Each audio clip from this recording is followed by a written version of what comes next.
Well, good morning, everyone. Thomas Montgomery. It's great to be with you this Wednesday morning. Today is September 10th, 2025. We get together most weekday mornings at 8 o'clock Central. And today we're going to take a little bit of a different presentation style. So if all's working well, my screen is shared and it's kind of busy, but I'm going to highlight what we're working on as we go through it. We're going to have a specific topic today, making sure that everyone is really clear on what first tranche funding is, how it works, when it comes into play. For most clients, it's their first round of funding, and usually they'll have that in their bank account within 2 weeks. So we're going to take a deep dive and make sure we all have an understanding of it. Before we do that, though, let's take care of kind of the housekeeping side. So, first of all, this is our 509 South Pacific daily Zoom.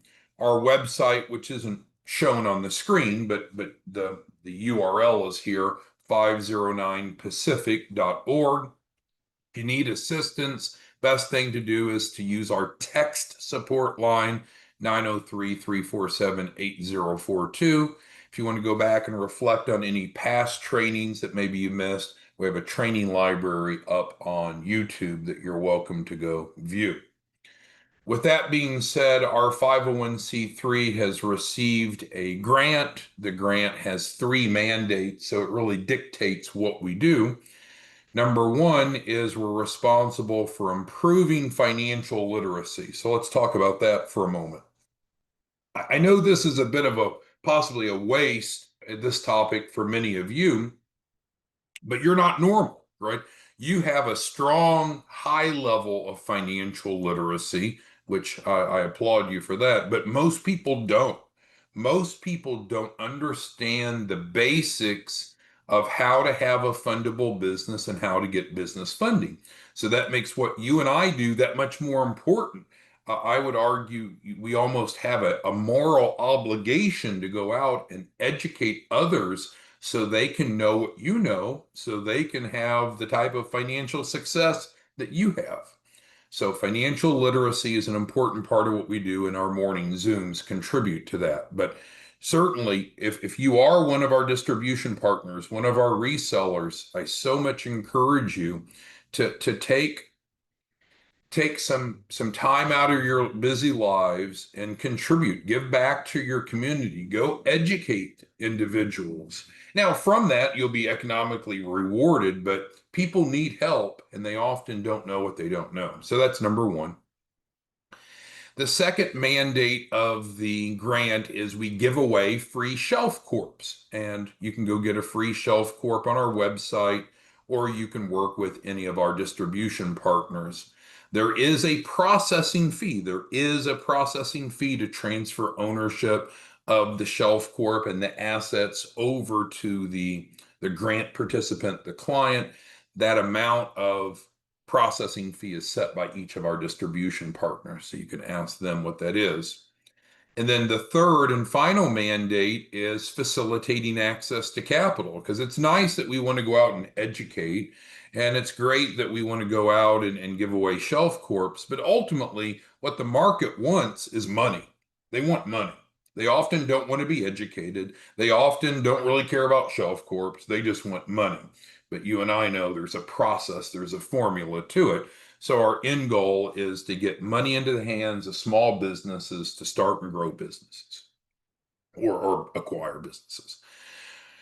As we talk about on our normal Zooms, I think what you and I do unique is several elements, but one of which is how we can take pretty much anyone off the street, take them through the process as long as they participate, and if they're the average client, the average grant participant, we can help them turn $500 into a very large capital raise very quickly.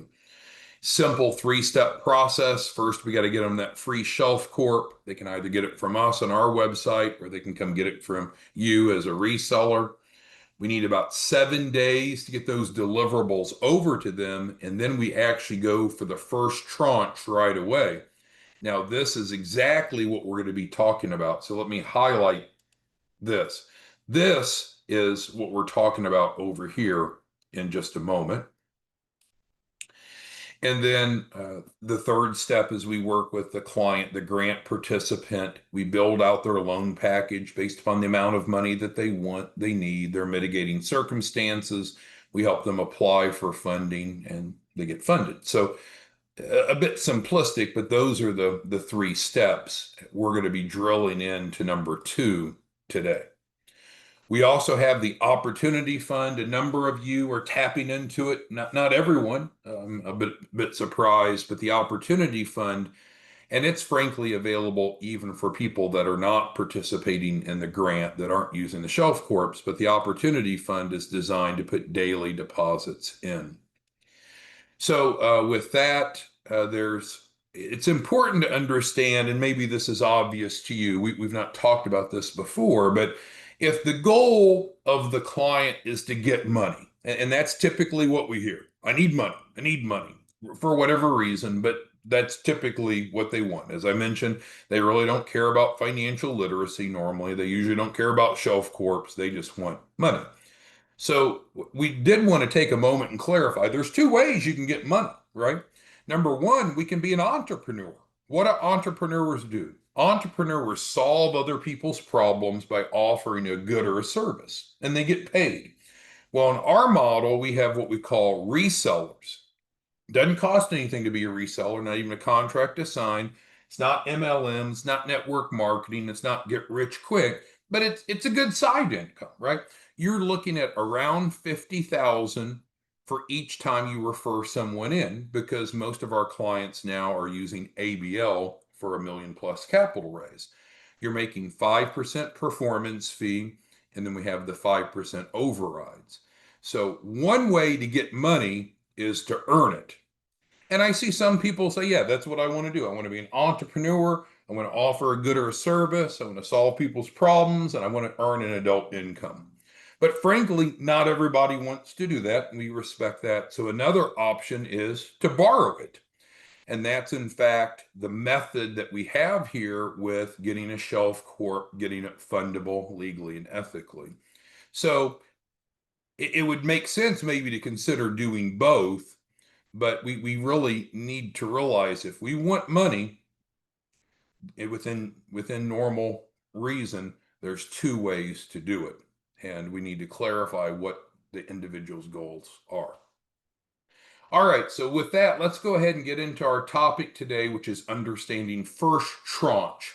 The word tranche is used in the financial markets. Think of it as first round or first iteration, first disbursement of funding.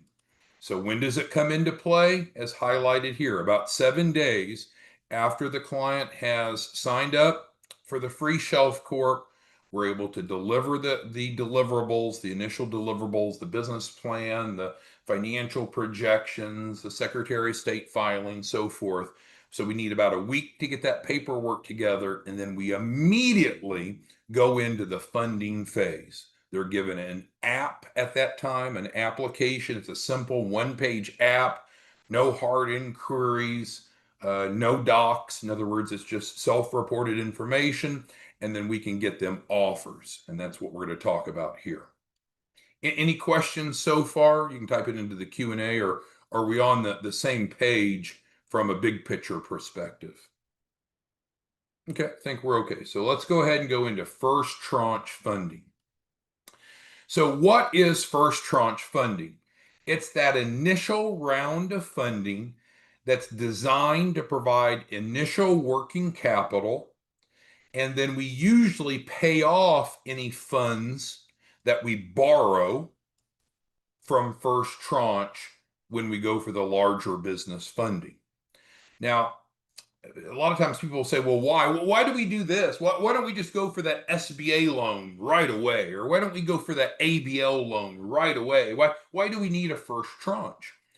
Well, we need, even though the Shelf Corp has been delivered in about 7 days, there's still the need to develop the loan package to get all the paperwork in order that matches specifically what the client's trying to accomplish. The amount of money, uses of funds. And then depending upon the type of funding, there's different paperwork that needs. Like if we're doing ABL, we need to put together an AR aging report. I'm not trying to inundate you with details, but it matters. If we're going to take a trip together this weekend, where are we going? Because it matters what we're going to pack. If we're trying to get different types of funding, it matters in what we need to prepare for that funding. So, can a client skip the first tranche?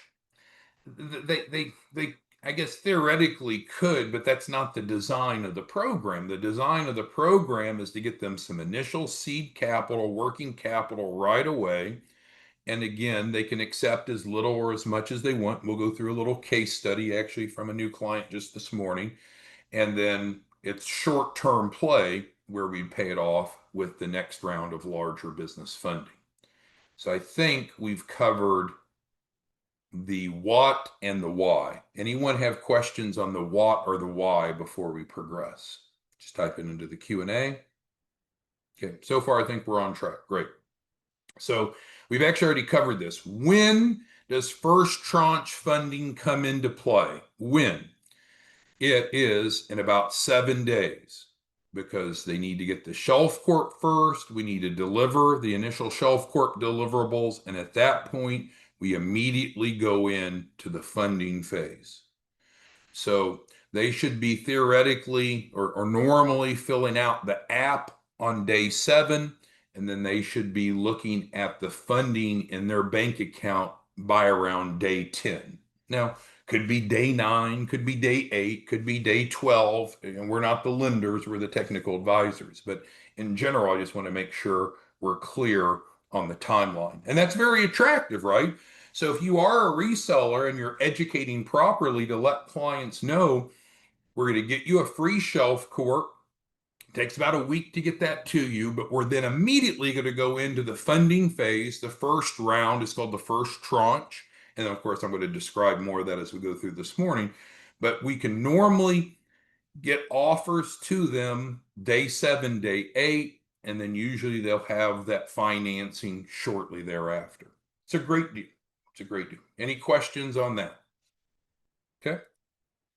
People always want to know how much. Well, how much will I get in first tranche finance or first tranche funding?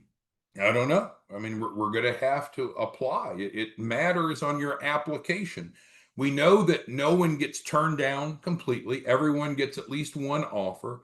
We know that there's no hard inquiries to get the offers, but we have to apply because we're not the lender. So we need to run through and see what they get. And again, I'll show you a case study that's a real one from this morning, but we just don't know.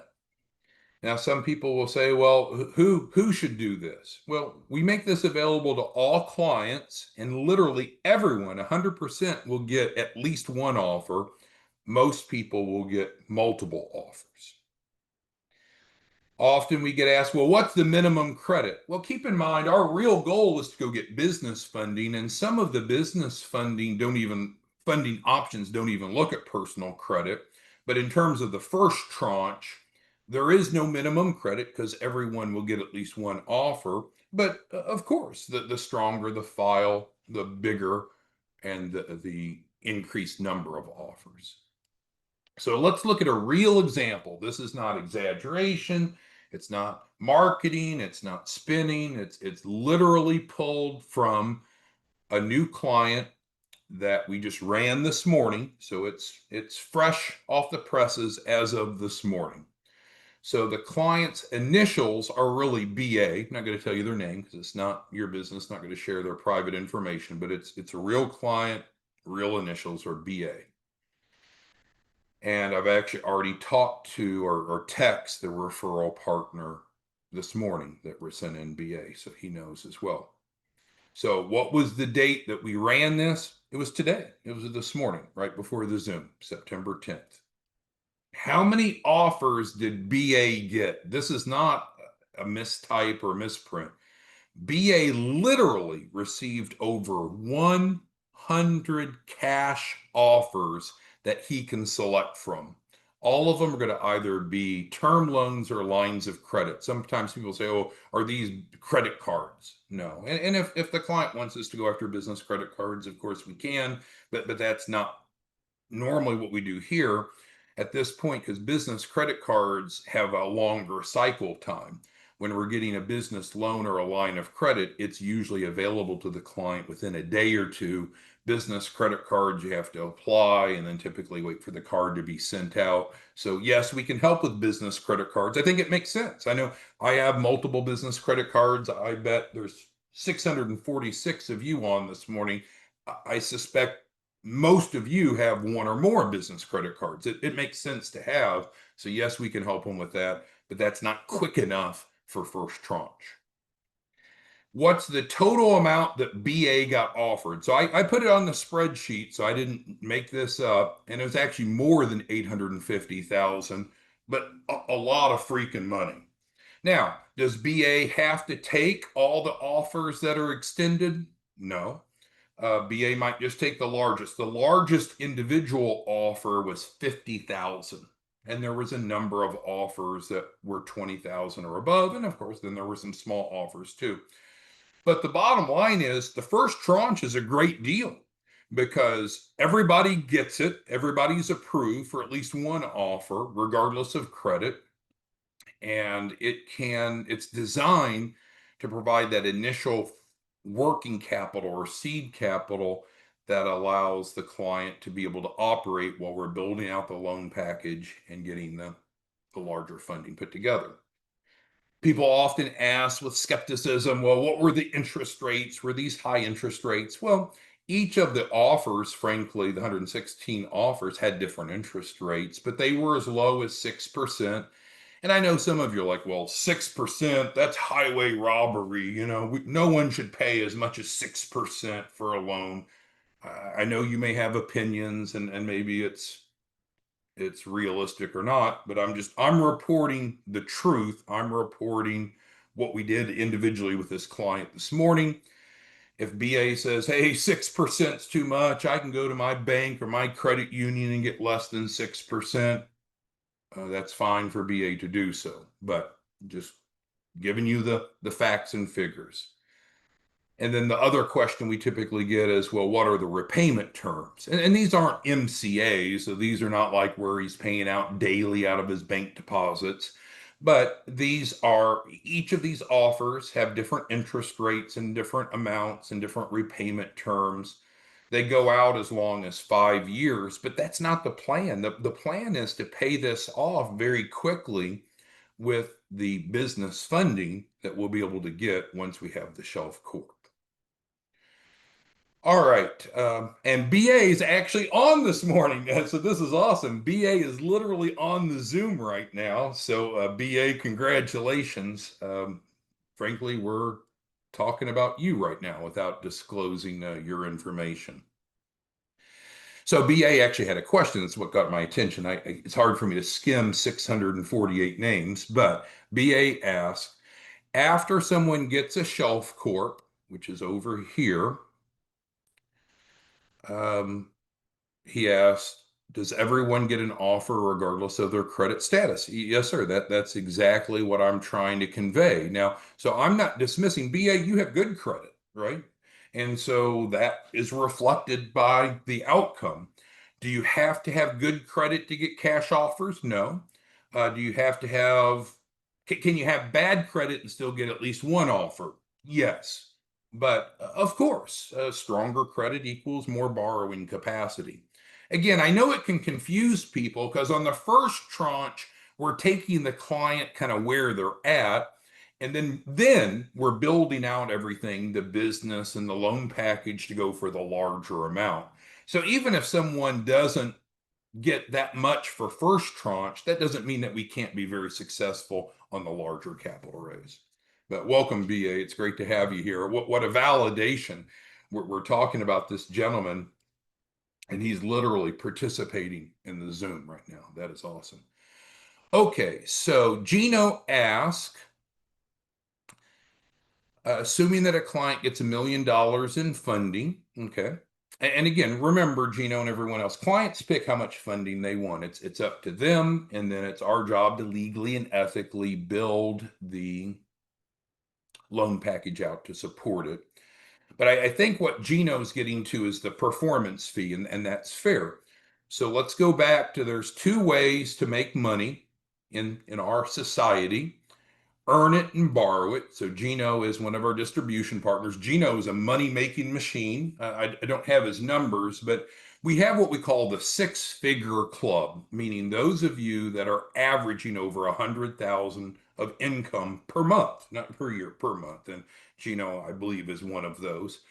But he's asking, I believe, for clarification about that performance fee. So yes, I stated that resellers are paid on the capital raise of the clients that they refer in, and that's 5%. And yes, Gino, the performance fee is paid out on the first tranche as well as the second or the larger capital raise. I think that was your question, Gino. Let's see. And then he's asking about, Gino has a follow-up question about inquiries. So there's not going to be any hard inquiries as stated here for individuals to get the offers. So there's no hard inquiries to get the offers. And I'm sorry if I didn't make that clear enough. So for instance, BA, real person on the training, participating in the training, received 116 offers. How many inquiries did he have? Zero. Zero inquiries. They're soft inquiries, not hard inquiries. They didn't show in credit report. Okay. Charlie asked, is the first tranche required? Well, it is the design. Technically, they don't have to. Say, take BA. BA might say, hey, I don't want this $250,000. I know it's a little bit more. I don't want, I'm sorry, $750,000. This isn't what I want. I want more. And BA is going after a large capital raise. I'll tell you that we're doing a very large capital raise for BA. But regardless, it's not technically required that the client accepts the first tranche, but it's encouraged because it's, again, putting money in their pocket right away or a line of credit they have access to right away. And if we skip that, what we don't want to do is them to have a lack of liquidity or solvency. But no, it's not required. Thank you, Charlie, for asking. Star Main, what a beautiful name. Star Main, welcome to the Zoom. I think it may be your first time. He or she asks, can a person get more than one shelf corp? Sure, it's common. Many of our clients are getting two shelf corps, and I'll actually kind of diagram this out. So shelf corp 1, and then we'll go over here and we'll do shelf corp 2. So you don't have to do it this way, but I'm just kind of responding to Charmaine's question. So what they could use Shelf Corp 1 for is getting the funding. And then what they could do is then transfer those funds over to Shelf Corp 2. And then Shelf Corp 2 is the operating entity. So let's say that Chelsea's on here. Let's say Chelsea wants to buy a commercial office building for $1 million, just using simple round numbers. So she might want to use a shelf corp to get the $1 million, and then she transfers over. How do I add an arrow? Where's my arrow? I should remember this. Let's see, object, text box. I think it's an object. No, that's not good. How do I add an arrow? Shapes. We're going to add an arrow, and we'll use this arrow. There we go. Look at that. It was a little messy of me figuring it out or remember how. I used to teach Excel as a high school teacher. But anyway, so let's say that Chelsea wants to use Shelf Corp 1 to actually get the funding. And then Chelsea might transfer the money to Shelf Corp 2 as either a loan or an investment. And then Shelf Corp 2 might be the one that actually then purchases, or I should say, owns the real estate in that example, owns the real estate. So that's a really smart strategy that Starmain's asking, or whoever asked about that. Chelsea goes, ask about that is because You have one entity that has the debt that borrowed the money, but a different entity owns the assets, the real estate, the acquired business, whatever it is they're doing. So this all over here is debt free. So now this real estate is owned clear. There's no, especially if we're using ABL, we'll put that in there. If we're using ABL as the instrument, then the second business owns the real estate and it's debt free. It's the first entity that took the funding that owes it back. So if something happened, which we hope wouldn't, but let's go find, see if we can expand that. Strike through. Let's say something goes bad and then the first business goes out of business. Her second company still owns the real estate, still debt free. So that is an advanced strategy that a number of people choose to do. But hopefully that didn't confuse you. Next question is there a minimum age requirement? You have to be 18 to pretty much do anything contractually or financially in the United States. So the answer is 18. Let's see. Starmain asks also, ideally a person can get a grant, Shelf Corp, and join the Opportunity Fund. Yeah, so as far as mixing and matching, we have these two different ways to get money. And on the earn it, of course, you could go out and repair cars or be a doctor or a dentist or whatever. There's lots of ways to earn money. But in our world, we have the resellers. You can become a reseller for free, and that information's on 509 Pacific. So, yes, you can be a reseller, or you could be a client, a participant, or you could be both, or of course, you could be neither. But yeah, you don't have to be one to be the other. There's no fine print that you can't be a reseller if you're not a client and vice versa. No fine print there. All right, let's see.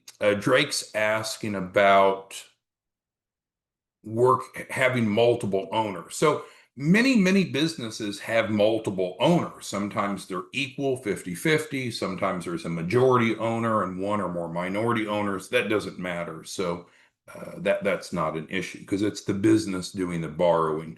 So we need to know that for the paperwork, but that's not a problem if there's multiple owners. And you might have silent owners versus those that are active, but none of that is a barrier. It's just we need to build it into the paperwork. Regina asks, can she be a reseller if she's not gone through? And that's what I'm saying. Yes, you can be a reseller. You don't have to be a client now or ever. It's not a prerequisite. And if all the resources are on 509, so if you wanted to be a reseller, go to 509. If you want to participate in the grant, get funding, go to 509, or of course, go to one of our other resellers you're working with. You don't have to do both. Starmain's asking about the branch offices. So that's true. So in the Earn It, we have the resellers and then we have branch offices. We're slowing it down on extending branch offices initially because we've had a number of people that have come said they wanted a branch office and they're just not ready. They're not at the point in their life or they're not willing to focus the time. The branch office is a big deal. Now we're waiving the branch license fee in the month of September for anyone that comes in and does go through the client perspective and raises the million with ABL. But regardless, I'd encourage you all to not worry about the branch office. That's more of an advanced role. Let's get you proficient as a reseller first. As a reseller, no cost, no contract, easy. And start making money right away. All right. Sanya's asking about that promotion. So I kind of opened up a can of worms there. So let's go ahead and list it out. So what is the September promotion? It is a waiver, spelled it wrong, waiver of the branch office license fee, normally 10,000. So that's waived. Oh, I see. I put that. So I put the minus there so it thinks it's a formula. So sorry, a little rusty on Excel. So it's normally 10,000. Get rid of that dash. And so what is the rest of the promotion? To qualify for that, put it into qualify. One must become a client and go through ABL for 1 million plus financing. So the reason that we have that incentive is we certainly need more branch offices, but separate from that, it's to encourage those that want to have a branch office to go through the process. Because if they go through the process, they're going to understand it. We can train online, we can train in person. We got a new training center open here in Texas. But the bottom line is if you go through it, you tend to understand it better. All right, we're actually over time now, so let's do a quick summation and then we'll be back tomorrow morning. If you need individualized assistance, use the tech support line. So, in addition to the normal background discussion, what we did today is we tried to create a deeper understanding of first tranche funding. We wanted each of you to understand what it is, why it's important, when it occurs, how much a person can get, who should participate. There's no minimum credit score. Everyone will get at least one offer. And we went through a true real life example from this morning. And fortunately, this client is on our Zoom right now and is participating. Interest rates will vary. It's set by the lender, but they're as low as 6%. Repayment terms will vary. It's set by the lender, but as long as 60 months. But again, for first tranche, our plan is to pay it off very quickly with a larger capital raise. All right, we will be back tomorrow and Thursday. No Zoom on Friday due to travel, but we'll be back tomorrow. And then, of course, I believe a full week next week. So see you tomorrow morning. Thanks, everyone. Bye-bye.